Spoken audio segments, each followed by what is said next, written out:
그가 이르되 여호와께서 시온에서부터 부르짖으시며 예루살렘에서부터 소리를 내시리니 목자의 초장이 마르고 갈멜산 꼭대기가 마르리로다. 여호와께서 이와 같이 말씀하시되 다메섹의 서너 가지 죄로 말미암아 내가 그 벌을 돌이키지 아니하리니 이는 그들이 철타작기로 타작하듯 길르앗을 압박하였음이라. 내가 하사엘의 집에 불을 보내리니 베나닷의 궁궐들을 사르리라. 내가 다메섹의 빗장을 꺾으며 아웬 골짜기에서 그 주민들을 끊으며 베데덴에서 규잡은 자를 끊으리니 아람 백성이 사로잡혀 기르에 이르리라. 1장 2절을 제가 주제적 선언이라고 이렇게 이름을 정했습니다. 그 이유는 우리 2절 마지막 절에 원래 히브리어 문장에 보면 페라는 문자가 나타납니다. 이것은 여기서 멈추라는 표시죠. 아모스 전체의 주제이기 때문입니다. 아모스 5장 24절 공법을 물처럼 정의를 강물처럼 흘려보내라. 이 부분이 주제라고 우리는 흔히 알고 있는데 실제 아모스가 여기가 전체의 주제고 이 주제를 따라 앞으로 전개해 가겠다라고 말하고 있습니다.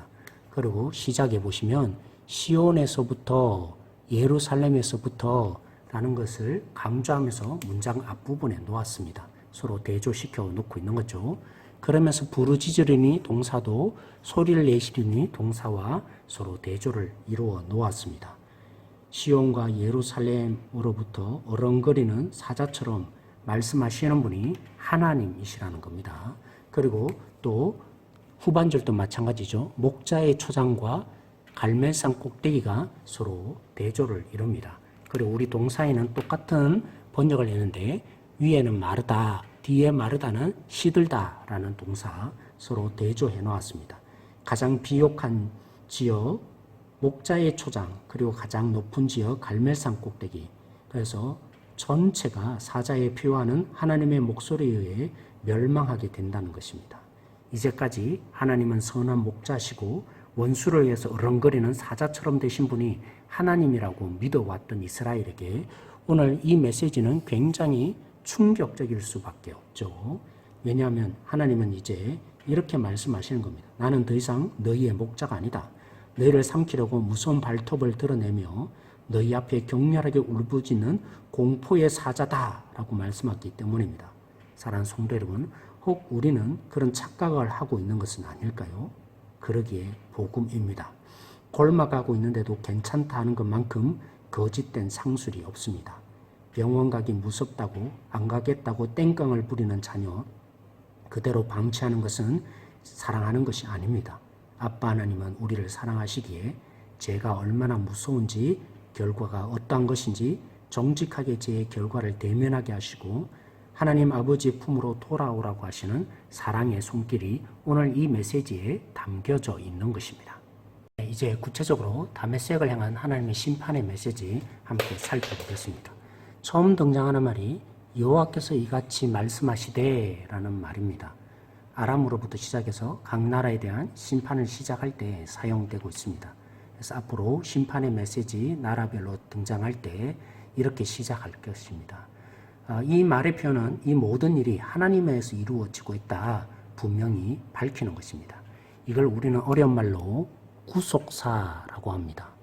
구속사, 전쟁이나 시대의 변화, 발병, 또 여러 가지 새로운 것의 발명, 이런 모든 것들 믿음의 눈을 열고 보면 우연이거나 능력 있는 어떤 사람에 의해서 이루어지는 것이 아니라 하나님의 역사하신 결과인 거죠. 그 다음에 등장하는 다메섹은 그냥 수도인데 바로 아람 나라의 수도입니다. 제유법이라고 하죠. 작은 것으로 큰 것을 전체를 표현하는 방식. 바로 이 다메섹은 아람을 대표하는 수도로서 아람을 지금 얘기하고 싶어 하는 겁니다. 서너 가지 죄라는 말은 다음에 한 번 더 살펴보도록 하겠습니다. 그런데 왜 아람이라는 나라가 하나님의 심판을 받습니까? 벌이라고 했죠. 불을 보낸다, 사른다, 끊는다, 그죠? 그리고 사로잡혀간다. 이런 표현들에 하나님의 심판이 왜 아람에게 임합니까? 이유가 여기 오늘 등장하는데 이는 하면서 이들이 철타작기가 되어서 길르앗을 압박했다라고 되어 있습니다. 북이스라엘을 다스리고 있던 예후 왕 때 아람 왕이 누구였냐면 바로 하사엘이었습니다. 이 하사엘이 나무가 많던 이 길르앗을 지역을 포함해서 요단 동쪽을 점령하고자 침입을 했습니다. 이때 오늘 본문의 표현대로 굉장히 잔인하게 짓밟았습니다. 원래 아수르가 나라들을 통치하기 이전에 아람이 북이스라엘과 관계가 그렇게 좋지 않았습니다.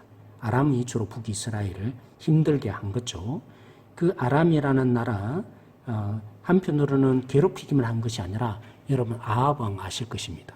아합 왕과 결혼한 공주가 바로 아람의 공주 이세벨이었는데 바로 우상 숭배의 모든 근원이 된 공주였던 거죠. 그래서 이세벨에 인해서 나라가 우상 숭배에 빠지자 갈멜살 전투를 통해서 바알의 선지자 다 죽이게 한 엘리야였잖아요. 그 엘리야를 죽이고자 이세벨이 한다는 얘기를 듣고 이 엘리야가 나만 남았다 차라리 죽여달라고 했을 때 바알에 무릎 꿇지 않는 7,000명을 하나님이 말씀해 주셨죠. 그리고 3명에게 바로 기름을 부으라고 했는데 그 중에 하나가 바로 벤 하닷을 대신해서 하사엘을 세우라라고 했습니다. 그래서 이 하사엘이 바로 누구냐면 벤 하단을 대신해서 하나님이 아람 왕을 대신 만들게 한 그런 왕이었던 거죠. 그래서 하사엘은 알아야 했습니다. 공의의 도구로 하나님이 세워주셨는데 근데 하사엘은 자신의 힘으로 왕이 된 것처럼 벤 하단을 더 악랄하게 이스라엘을 짓밟고 타작기계가 된 사람, 벤 하단보다 더 악랄한 존재. 그래서 하나님이 불을 보내서 아람을 멸망시킨다고 하는데 그걸 구체적으로 3가지로 표현했습니다. 첫째는 다메섹의 빗장을 꺾으신다라고 합니다. 도시의 힘이 성문에 달려있지 않습니까? 성문의 빗장을 부순다는 것은 그들의 보호막을 제거하고 그들의 힘을 멸하시겠다는 겁니다. 둘째는 아유엔의 골짜기 벳 아덴의 이런 자들을 하나님이 끊으신다라고 합니다. 여러분 이게 굉장히 언어적인 유의가 있는데요.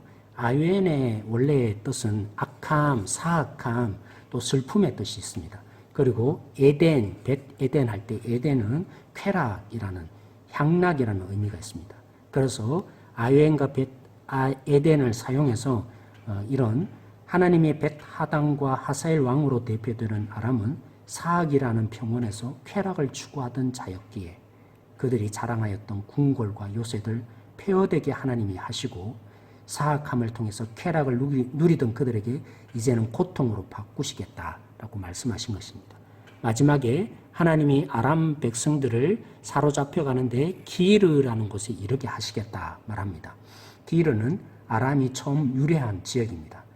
그런 처음 유래한 지역으로 붙잡혀 간다는 말은 그들의 찬란한 업적 남김없이 무로 돌아가게 하겠다는 철저한 하나님의 심판을 묘사한 것입니다. 하나님이 다메섹에게 심판의 메시지를 주신 오늘 이 내용을 통해서 저는 하나님을 가까이 하라는 명령을 주신 이스라엘의 왕들을 향한 하나님의 율법이 생각이 났습니다. 이스라엘 왕들은 날마다 율법을 읽고 기록하며 가까이 해야 했습니다. 왜냐하면 우리는 본성상 능력을 가지거나 남보다도 위에 있는 힘을 가질 때 그 힘으로 남들을 함부로 대하거나 내 자랑으로 또 남들을 함부로 대하는 그런 타락의 모습을 나타내기 때문입니다. 말씀을 가까이 해서 하나님의 마음이 흘러가야만 그때 우리는 진정한 복의 통로가 되는 거죠. 아브라함에게 너는 모든 민족의 복의 근원이라 한 것처럼 우리는 복을 소유하는 자가 아니라 복을 흘려보내는 자. 그래서 하나님이 능력도 주시고 위치도 주시고 자리도 주실 때가 있는데 우리는 그 하나님의 마음이 담기지 않으면 함부로 남을 대하게 되는 거죠. 그래서 오늘도 우리는 다시 한번 물어보십시다. 나의 이 삶은 하나님의 자녀다운 건가? 아니면 하나님께서 우리를 오히려 대적하는 사자와 같이 오늘 아모스가 외친 그 메시지를 들어야 할 존재가 아닌지 오늘 이 마음으로 우리 함께 같이 기도하십시다. 하나님 오늘도 나아갑니다. 우리의 모든 것을 다스리시는 하나님을 믿습니다.